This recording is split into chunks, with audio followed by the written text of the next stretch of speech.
When performing a single arm overhead press, it's absolutely critical that you're getting the range of motion where you should be getting it.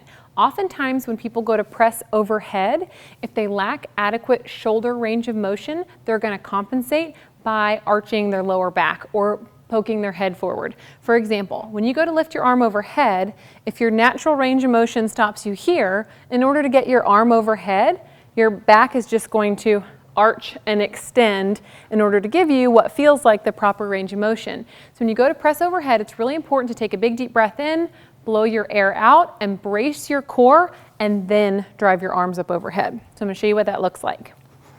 You pick the weight up properly. Whenever you go to pick a weight up, you want to make sure that you're hinging back into your hips like you would during a deadlift and not rounding at the back. Okay.